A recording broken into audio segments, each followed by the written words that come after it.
5 scary, creepy night shift stories. Anonymous female, 34 night shift nurse. I've worked nights in hospitals for over a decade now, and most people assume the worst part is the exhaustion or the constant emergencies. They have no idea how strange a hospital becomes between midnight and dawn.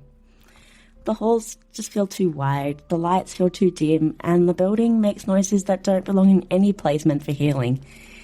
But what happened during one shift last winter is the only reason that ever made me think about quitting the profession entirely. I still don't like talking about it, and I never told my co-workers exactly what I saw. I don't want to be the nurse in the break room everyone whispers about. It was around 2 a.m. on a slow night. Most patients were asleep, vitals stable, meds given, charts updated. I was floating that shift, assigned to a half-full medical floor in the Midwest. The kind of floor with other older patients, mostly respiratory issues. Nothing too dramatic. One of my patients was an older man, polite, soft-spoken, always thanked us for his things. He had come in earlier that day with pneumonia. He'd been confused that evening, but calm. We all thought he'd pull through. Section near his room when I saw someone ahead of me, maybe 20 feet away, shuffling slowly towards the elevator. The figure was thin, stooped slightly, and pushing an IV pole that squeaked with each step. My first thought was, he's wandering again. Nighttime disorientation isn't unusual in older patients, especially with infections.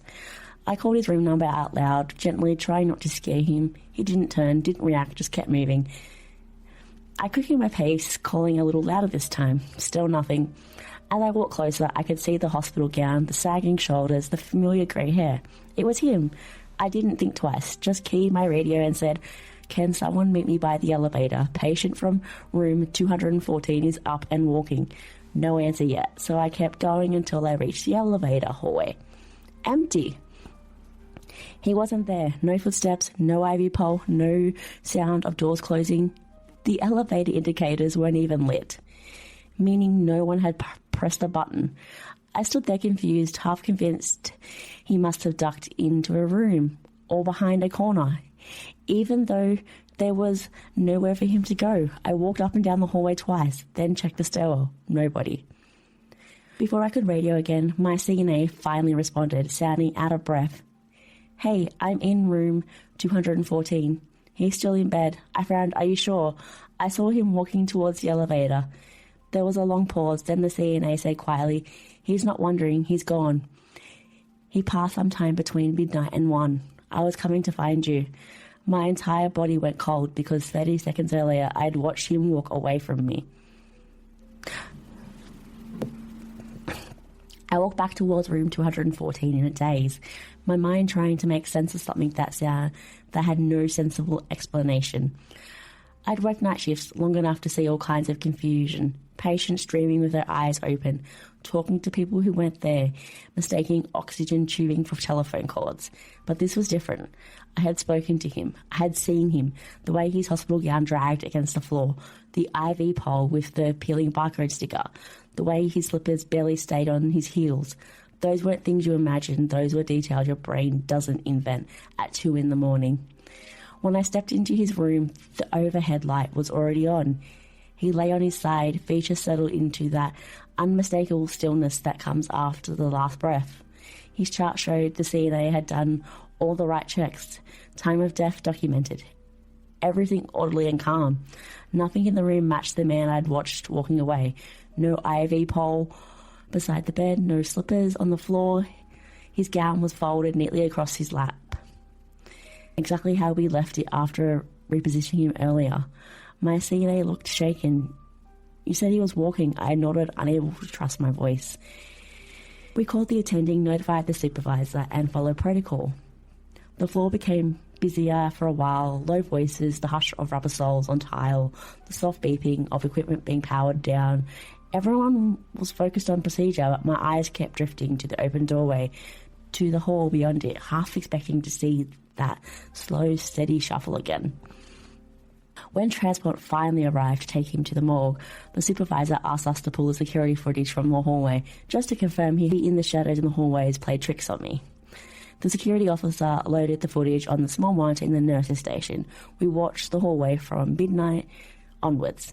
1:03 a.m, a CNA passing with linens. 1:17 a.m, me walking towards 210 room. 1:32 a.m, lights flicker briefly, nothing unusual. 2:06 a.m, me again, chart in hand. 2:14 a.m, me turning the corner towards the elevator. But the moment I saw him, the moment I called out to him, the moment he walked ahead of me, the screen showed nothing, just a long empty hallway with lights humming steadily. The guard rewound, zoomed, adjusted brightness. Each time the footage was the same, me walking alone, but there was one thing I hadn't noticed before, a tiny glitch in the feed, aesthetic distortion that broke the screen for precisely 3 seconds, the exact time I remembered seeing the man reach the end of the hall. The guard frowned. That's strange, the cameras never glitch. Nobody said anything after that. We finished the shift, but it felt like the building was holding its breath. When dawn finally broke and the first shift arrived, I stepped outside into the cold morning and felt something I hadn't felt all night. Relief, because whatever I saw, whatever walked away from me, didn't follow me out. At least I hope it didn't. Story 2. Anonymous male, 29, night shift security guard. Before this happened, I used to roll my eyes at co-workers who claimed the night messes with your senses. You're just tired, I'd say. Drink some water, take a walk. Now I keep my mouth shut because I know what it feels like to be stared at by something that shouldn't exist. I was working security for a corporate office complex in Washington State. 5 buildings, all glass and steel, connected by walking paths and landscape country yards. Beautiful in daytime, unsettling at night, especially in winter when the entire property turns black, except for the lobby lights and whatever the moon managed to hit. Most nights were dead quiet. My shift started at 11 p.m, and I'd do my rounds, check the loading docks, badge into each building, walk the floors, then settle at the main desk around 1 a.m. to monitor the camera feeds. That night started no differently. The wind was strong enough to move the shrubs outside, making shadows twitch across the windows. The parking lot was empty except for 3 cars belonging to IT staff, night shift staff, on the other side of campus. Everything was routine. At 1:17 a.m, I took my usual seat at desk in Building C. The lobby there had 2 sets of glass doors, an outer vestibule, and an inner entryway. On the security monitors, everything looked normal until I noticed the motion detector for the main entrance blink on. I looked up. A man was standing in the vestibule, not moving, not knocking, not trying to enter, just standing perfectly still, facing the inner doors. At first, I wasn't alarmed. We got employees who forgot badges or delivery drivers who didn't read posted hours. But the second I saw him clearly, my stomach clenched. The man wasn't dressed like someone who belonged there. He wore a dark hoodie pulled low, hands buried in the front pocket. His stance looked wrong, too straight, too rigid, like someone holding their breath. I walked to the inner doors. He didn't move, didn't even blink. He just slowly tilted his head to the left, like he was studying my face through the glass. Every instinct I had went cold. I've dealt with aggressive people, intoxicated people, confused people. But this was different. There was no emotion, no reaction, no awareness of anything except me. I repeated the warning. He tilted his head further, as if testing how far his neck could bend. Then behind me, my radio hissed with static. At first, at the same moment, the exterior cameras for Building C flashed all white on the monitors, then cut completely to black. Every single outside feed was gone. I looked back through the glass. The vestibule was empty. No footsteps, no sound. He had vanished between one blink and the next. I backed away from the glass instinctively, my pulse hammering in my throat. The vestibule was completely empty. There was no way he could have gone. The outside doors were locked. The keycard panel outside had registered no activity. I hadn't heard them open. I still forced myself to step forward again and scan the entire area. Nothing but quiet hum of the lobby's heater. On the monitors behind me, the exterior cameras continued cycling through black screens as if someone had simply unplugged them. The interior feeds were fine, but the ones pointed at the parking lots, walkways, and doors stayed dead. I radioed dispatch.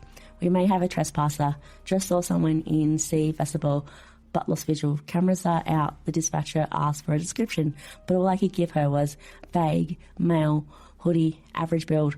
I didn't mention the unnatural way he tilted his head, the way he stared like his eyes weren't focusing on anything human. Anything I said beyond basics would have made me sound insane. I checked the vestibule again. Still nothing. I decided to sweep the perimeter. Policy required it anyway, but what pushed me outside was an instinctive need to know I wasn't imagining things. I stepped out into the cold night, my flashlight beam shaking against the pavement. The wind had died down. Everything was unnervingly still. I checked the side of the building, the bike racks, the bushes near the walkways. With the frost on the ground, footprints would have been obvious. There were none, not even my own yet. It was as if no one had ever stood there at all. When I circled back to the main entrance, the cameras suddenly flickered back online, one after another. Parking lot, courtyard, walkway, all feeds returning like nothing happened. I replayed the last 5 minutes from each feed. None of them showed the man. None showed the vestibule lights flickering. None showed the door shifting. None showed motion at all. It was like I'd hallucinated the whole thing, except I didn't hallucinate static on my radio. I didn't hallucinate the monitor sensing activity. And I definitely didn't hallucinate the figure who stared at me through the glass. For the next 3 nights, I caught nothing on the cameras, but the motion sensor at Building Z pinged every single night at exactly 1:17 a.m. When I looked up, the vestibule would be empty. Still, each time it activated, a familiar chill crawled up my spine. On the 4th night, I mentioned it to one of the older guards. He didn't laugh, didn't shrug it off. He just looked at me with tired eyes and said, "Yeah, that door has history." He told me a former employee had collapsed just outside the vestibule several years ago on late shift. The man never made it inside. Security found him the next morning. Heart failure, he said. Early 40s, no warning signs. Then he added, some nights he comes back. Doesn't mean anything bad, just means he still thinks he works here. I didn't know what to say. I lasted another month before transferring to day shift. Even now, whenever I drive by that building at night, I catch myself glancing at the glass doors. Every time, I half expect a night shift grocery stocker. I used to think the night shift in grocery stores were boring. You show up at 11, unload pallets, restock shelves, rotate milk cartons, clean up spills. The store is quiet, the hum of the refrigerator is steady, and the aisles feel endless but harmless. That's what I thought until the night I heard someone crying inside the freezer, long after the store had closed. I was working in Texas at a big name grocery chain. The overnight crew was usually 5 or 6 people, but that night it was just me, a new guy in produce, and one supervisor who spent most of his shift hiding in the office doing paperwork. The rest of us handled the aisles alone. Around 3 in the morning, the store gets unnaturally still.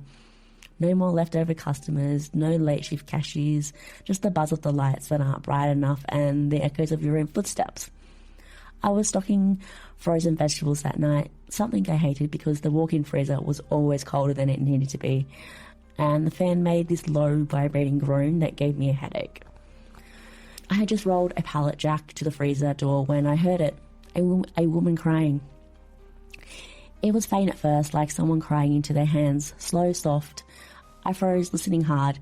It was coming from inside the walk-in. My first thought was that someone had gotten locked in. Workers had messed up like that before, sometimes stepping in too far, getting trapped when the heavy door swung shut. It was dangerous. People get hypothermia. Hello, I yelled, already fumbling for the handle. Hey, are you okay? The crying stopped immediately. My skin prickled. I threw open the door and stepped inside, expecting to see a co-worker huddled behind boxes or a customer who wandered in before closing.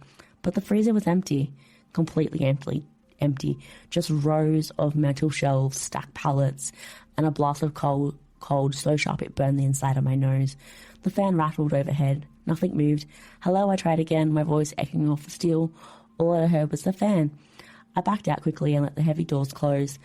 I must have stood there a full minute trying to convince myself that the sound came from farther down the aisle, maybe from a radio on low volume, maybe the produce guy was messing with me. Anything but what it actually sounded like. Then I saw my supervisor walking by, hovering near the bakery section. I waved him over. Did you hear someone crying just now? I asked. His expression changed instantly. No surprise, no confusion, just something closer to discomfort. I tightened on his jaw. He looked at the freezer, then back at me. You heard her, he said quietly. It was the way he said that made my stomach drop. Who? I asked. He didn't answer immediately. He just rubbed the back of his neck the same way someone does when they're debating whether to tell you the truth or a lie. Finally, he said, just don't answer her if she calls again. I stared at my supervisor, waiting for him to say it was a joke, but he didn't smile. He didn't smirk, didn't give any hint that he was messing with me. He just shifted his weight and looked tired, too tired for someone who'd only been on a shift for a few hours. What do you mean, don't answer? I asked. He sighed, just trust me, okay? Finish the aisle, keep your radio on. If you hear anything again, don't respond, don't open the door. That was it. He walked off like he'd already said too much. I should have argued. I should have asked and pressed for more answers. Instead, I went back to stocking bags of peas. With my nerves stretched so tight, I jumped every time the fan in the freezer changed pitch. About 20 minutes passed before I heard it again, soft crying, muffled, but unmistakably human. This time, it was louder, coming from the opposite end of the frozen aisle. Not the walk-in freezer, but the glass door cases. It sounded like someone was standing there with their face pressed against the glass door, crying into the cold. I forced myself to walk closer, step by step. My heart felt too big in my chest. When I reached the middle of the aisle, the crying stopped again. I didn't see anyone. The new guy in produce was 2 aisles over, humming to himself as he broke down cardboard. He was definitely not crying. I checked behind the end cap displays, empty, but something was wrong. Even after the crying stopped, the air felt charged, like someone had been standing there moments before. The glass doors fogged slightly, as if someone had pressed their forehead or their breath against them. I stepped back fast. I was reaching for my radio when my supervisor appeared again. One look at my face and he knew. You heard her again, he said. Who is she? I demanded, and why would she be in there? He leaned against the shelf and lowered his voice. Look, I don't know the whole story. Most managers pretend nothing happened. The company denies it, but when I started here years ago, some older guy on night crew told me a woman used to sleep in the freezer room sometimes. Homeless. No one knew until it was too late. He paused, swallowing hard. They found her in winter. Door jammed behind her. They say she tried to claw it open. A cold slid down my spine, colder than the freezer air. She still cries sometimes, he continued. Not every night, but when the store is empty, when it's quiet. I glanced towards the walk-in. The steel door looked heavier than before. My supervisor added, she calls for help if someone new is on shift. If you answer, she'll keep calling. I asked if he'd ever answered. He nodded once, slowly. What happened? He didn't speak. He just lifted his sleeve. His forearm was covered in tiny scars, thin curved lines, dozens of them. Caught myself on broken shelving, he said, but his eyes told a different story. I put in my 2 weeks the next morning. Sometimes even now when I walk past a grocery freezer door, I swear I hear the faintest sound of someone crying on the... Most people think security at a private school is easy. Quiet hallways, locked buildings, a campus that sleeps, and most of the time, that's exactly what it is. Routine patrols, checking doors, logging rounds, keeping an eye on the cameras. But schools feel different at night, too quiet, like they're holding their breath until morning. My encounter happened last fall. I was the only overnight guard on a prep school campus in Colorado. The place was old, brick buildings from the 50s, long hallways lined with framed photos, old trophies in glass cases, and floors that creaked even when no one was walking. One night near the end of October, I started my first full round at midnight. The moon was bright enough to cast shadows through the big library windows. The gym's lights hummed like they always did. Everything felt normal. That changed around 2:30 a.m. I was walking down the main academy hallway, the long one lined with portraits of past headmasters. They all had the same stiff posture, arms crossed, eyes painted in that old style where they seemed to follow you. The hallway was dead still and silent, except for the soft tapping of my boots. I reached the far end, scanned my badge at the checkpoint, and wrote my initials on the log sheet clipped to the wall. Then, somewhere behind me, something fell hard. The sound echoed down the hallway like someone had dropped a heavy box. I flinched so hard my pen slipped. When I turned around, my stomach dropped. A large frame portrait, one of the older ones, was on the floor, about 15 meters back, glass shattered everywhere. The frame was lying several feet away from the wall, as if it had been shoved. There had been no draft, no vibration from outside, no reason that the thing should have fallen. I walked towards it slowly, shining my flashlight along the floor. The glass shards glittered like ice. When I got close enough to see the portrait clearly, I froze again. The man in the painting, a former headmaster from the 60s, had always looked stern in the old-fashioned way, thick eyebrows, deep frown, rigid jawline, except now his expression looked... I know it sounds crazy. I know paintings don't change, but I swear his eyes were wider, his brows drawn together, and there was something sharp and disapproving about his expression that I had never noticed before. I backed up quickly, radio in hand. Main hallway, got possible vandalism. Picture frame down, I said, trying to keep my voice steady. Glass everywhere, no response. I tried again, still nothing but static. I went to check the hallway camera monitor just outside the classroom wing. When I rewound the footage to when I was at the far end of the hall, I saw myself walk into frame, turn right on the log sheet, and behind me the portrait lifted slightly from the wall, like something pulled it forward, then dropped violently out of frame. There was no one behind me. There was nothing there at all, and yet the portrait fell, as if pushed. I stared at the monitor far longer than I should have, replaying the exact moment the portrait dropped. Each time it was the same. The frame tugged forward, hung there for a second as if suspended by invisible hands, then fell with force. It didn't slide, it didn't wobble, it lunged off the wall, and there was nothing behind me. No shadow, no flicker of movement, just an empty hallway. My radio cracked suddenly, making me jump hard enough that I knocked over the chair. Copy, the supervisor finally answered. On my way. I didn't feel reassured while I waited. I kept my eyes on the long stretch of hallway. Every instinct told me to leave and stand somewhere with more light, more exits, more people, but protocol said I needed to stay nearby and keep the area blocked off until another staff member arrived. So I stood there, watching the shattered glass on the floor, listening to the faint hum of the fluorescent lights. The air in the hallway felt wrong, heavy, cold in a way that had nothing to do with the temperature. When my supervisor arrived, she took one look at the broken portrait and sighed. Another one? Another, I asked. She had hesitated just long enough to make me uneasy. Frame sometimes, fall sometimes. Old building shift. Wood expands, things loosen. I didn't buy it, not after what I saw in the footage. I showed her the video. She watched in silence, then pressed her lips together in the kind of way that meant she wasn't going to comment. Instead, let's clean it up. We swept the glass, bagged the broken frame, and taped off the wall area. It was almost 3 a.m. by the time we finished. Do the remainder of your round, she said. Stay alert. I nodded, not trusting myself to speak. She walked one way, I walked the other. The next round were quiet, too quiet. Every time my flashlight beamed past a window or locked a door, I expected to see a reflection behind me.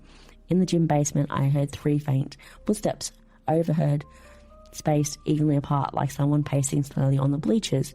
When I checked, the gym was empty. In the arts wing, one of the classroom doors was open when I was sure I had pulled it shut earlier. When I closed it, it clicked loudly as though it resisted being pulled back into place.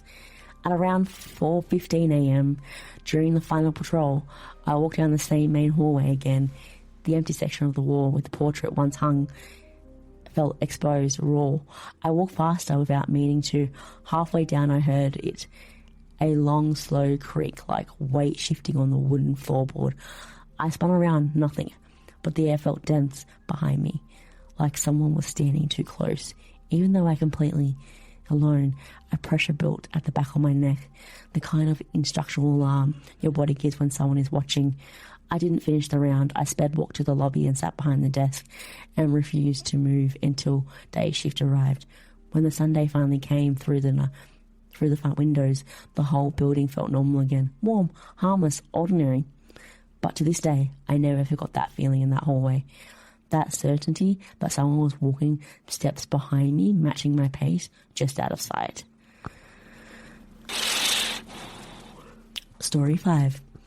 Anonymous female, 27, night shift worker at a transitional housing facility. Story 5. People assume the night shift at a transitional house facility is dramatic. Fights, overdoses, police calls, and sometimes it is, but most nights are the opposite. It's quiet, still, almost eerily calm. Residents asleep, hallways empty, lights dimmed to half power. You hear the building more than the people.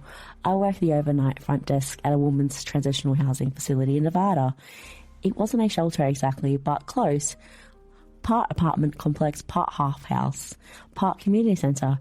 My job was mostly paperwork lodging, residents in and out, taking calls, checking cameras, and keeping an eye on the main floor.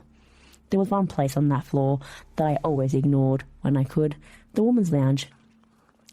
It was an old windowless room with a floral couch from the 1990s and a table in the corner that held a payphone no one used in years. The phone wasn't even connected to the front desk system. It was just there, a leftover remnant from the building's past, when it served as a different purpose. I heard from older staff that it used to be a visitation room decades ago. Women meeting attorneys, social workers, family members. Some said it had been used for domestic violence intakes before the newer building was added. The stories were vague, but one thing was clear. No one liked going into that room after midnight. My first few weeks on the job, nothing strange happened. My shifts were uneventful. I'd finish by 1 a.m., finish paperwork, take a short break, then watch the cameras for the rest of the night. Then one night at 2 a.m., exactly, the payphone in the woman's lounge rang. Just one sharp metal ring, then silence. I sat there blinking at the monitor. The payphone shouldn't ring. It wasn't connected to any service. It had no dial tone, no number listed, nothing. I thought maybe it was a glitch. Old wiring, a random electrical surge, until it happened again the next night at 2:05 a.m. One ring, then nothing. I checked the call logs, no entry. I checked the phone itself, dead. No tone, no light, no way to place a call. On the third night, I brought it up to the supervisor during shift change. I expected her to laugh or tell me the phone was some kind of ancient backup line, and instead she paused and said, "Just don't pick it up." That was it. No explanation, no joke, just don't pick it up. That answer stuck with me like a silver under the skin. I tried not to think about it, but on the fifth night, curiosity won over fear. When 2:05 approached, my eyes stayed glued to the lounge camera feed, even though I didn't want them to. Right on schedule, the phone rang. Twice this time. I stood up and walked towards the lounge without thinking. Heart pounding, the hallway felt colder than usual. The closer I got, the heavier the air felt. It was as if the building didn't want me going in there. When I reached the doorway, I saw it. The payphone's handset was hanging off the hook, swinging slowly. No one was in the room. The handset kept swinging gently, like someone had just set it down, or like a hand had swiped it off the moments before. The room was still. No window to cause a breeze and no ventilation strong enough to move anything that heavy.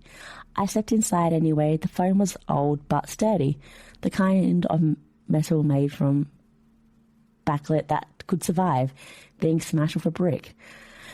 I lifted the receiver carefully, half expecting it to be warm. It wasn't. It felt ice cold. When I pressed it to my ear, I heard nothing. No static, no line hum, no dial tone, just an empty, suffocating silence. I whispered, hello. A soft breath answered. Not wind, not static, a breath. Then a faint voice, impossibly distant, yet right up against my ear, whispered, I'm lost. I recoiled like I had been shocked. Dropping the receiver, it hit the metal base with a loud metallic clatter. The room seemed to shrink around me. My whole body tightened with adrenaline, and instinct screamed at me to run. But the phone again rang. Just one sharp ring. I backed up until I hit the doorway, my eyes locked on the swinging headset. My breath fogged over in the air, even though the room wasn't cold enough for that. When I stepped into the hallway, the fog vanished. I forced myself back to the front desk. My hands were shaking so bad I could barely type the incident into the shift log. I checked the cameras again. Nothing moved in the lounge, but something was wrong with the feed. The corner of the video screen right near the payphone kept flickering, like a passing reflection. Except there was nothing reflective in that room, nothing that could produce that tiny shifting shimmer. I pulled up the footage from the last few minutes, and that's when I saw it. Between the two rings during the second camera glitched, there was a shape in the room, not a full figure, not something you could clearly identify, more like a shadow where a shadow shouldn't be. It leaned towards a payphone, and then the moment the headset started swinging, the shadow snapped out of existence, as if yanked away. I felt nauseous. I locked the lounge door for the rest of my shift. For the next week, I avoided that room entirely. The phone continued ringing every night at 2:05. Audible, even from the front desk. Sometimes it rang once, sometimes twice, never 3 times, and I never picked it up again. A few days later, during my morning staff huddle, one of the long-time employees leaned towards me and said quietly, don't let the phone bother you. It's been like that for years. I asked her who used it last. She exhaled, looking down at her clipboard. A resident about 8 years ago. She used to call an emergency hotline every night around 2. One night she left the building and never came back. Police found her car near the interstate, but not her. I felt cold all over. She used to sit right beside that phone. The woman added, crying, saying she didn't know where to go. I didn't stay long after that. Some nights, in my own apartment, when everything is quiet, I swear I hear the distant ring of an old metal phone. Just 1 or 2 rings, never 3. Thanks for listening. This is Mrs. Nightmare. This is only like my second video, really. Hopefully I do get better, but if you enjoyed, please leave a comment. Tell me your favourite story so far. And hit that subscribe button. And I'll see you next time.